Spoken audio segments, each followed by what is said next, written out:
2026 বিশ্বকাপের শুরুতেই ঘটে গেল এক অবিশ্বাস্য ঘটনা। শক্তিশালী স্পেনকে 0-0 গোলে আটকে দিল ছোট্ট দেশ কাবো ভের্দে। আর এই ড্রয়ের মাধ্যমেই ফুটবল দুনিয়ায় এক নতুন রেকর্ড গড়ল তারা। খেলা শেষ হতেই দেখা গেল এক অদ্ভুত দৃশ্য।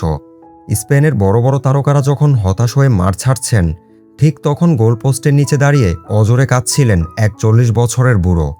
তিনি আর কেউ নন, কাবো ভের্দের গোলকিপার জোসি ডায়াস, যাকে পুরো বিশ্ব আজ চিনল বোজিনহা নামে।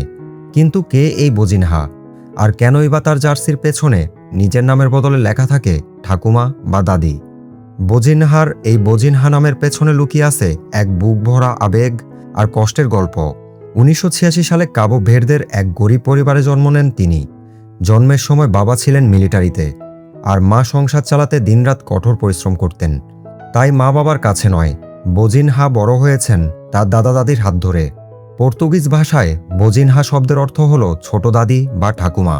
ছোটবেলায় ফুটবল মাঠে বড় ছেলেরা যখন তাকে মারধর করত বা খেলায় নিতে চাইতো না, সে কেঁদে কেঁদে দাদির আঁচলের নিচে গিয়ে লুকাতো।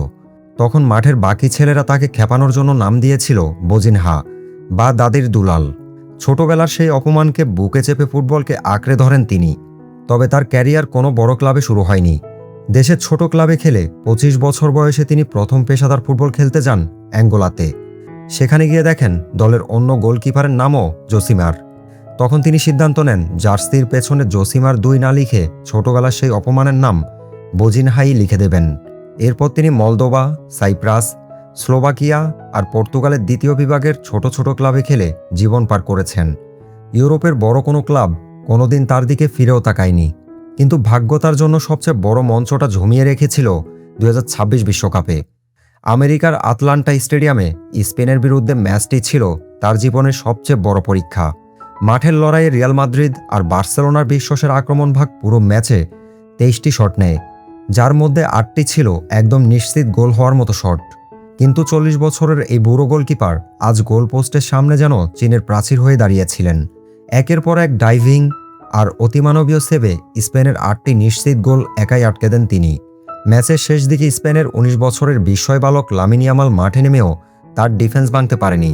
ম্যাচ শেষে যখন 1 পয়েন্ট নিয়ে কাবো ভের্দে ইতিহাস গড়ল, তখন বোজিনহার চোখে জল চলে আসে। ম্যাচ পরবর্তী সাক্ষাৎকারে তিনি বলেন, আমি সারা জীবন এই একটা দিন, এই একটা স্বপ্নের জন্য লড়াই করেছি। আজ আমার কান্নার কারণ, যাদের হাত ধরে বড় হয়েছি সেই দাদা দাদি আজ বেঁচে নেই, এবং আমার এই ঐতিহাসিক দিনটি দেখে যেতে পারলেন না। এমনকি ভিসার জটিলতা আর অতিরিক্ত খরচের কারণে তার মাও গ্যালারিতে বসে ছেলের এই বীরত্ব দেখতে পারেননি। ম্যাচ শুরুর আগে যে গোলকিপারকে ফুটবল বিশ্ব চিনতই না, ম্যাচের মাত্র 1 ঘন্টা পর তার ইনস্টাগ্রামের ফলোয়ার 50,000 থেকে লাফিয়ে 24 লক্ষ পার হয়ে যায়। 40 বছর বয়সে এসে বোজিনহা প্রমাণ করে দিলেন, বয়সটা শুধুই একটা সংখ্যা মাত্র, যদি বুকে থাকে দেশের জন্য লড়ার অদম্য ইচ্ছা। ছোটবেলায় যে নাম ধরে তাকে সবাই খেপাতো, আজ সেই বোজিনহা নামটাই বিশ্ব ফুটবলের ইতিহাসে অমর হয়ে রইল। বন্ধুরা, এই লড়াকু নায়কের সংগ্রামী জীবন আপনাকে কতটুকু অনুপ্রাণিত করলো কমেন্ট করে জানান। আর ফুটবলের সকল খবর পেতে এখনই আমাদের চ্যানেলটি সাবস্ক্রাইব করুন। ধন্যবাদ।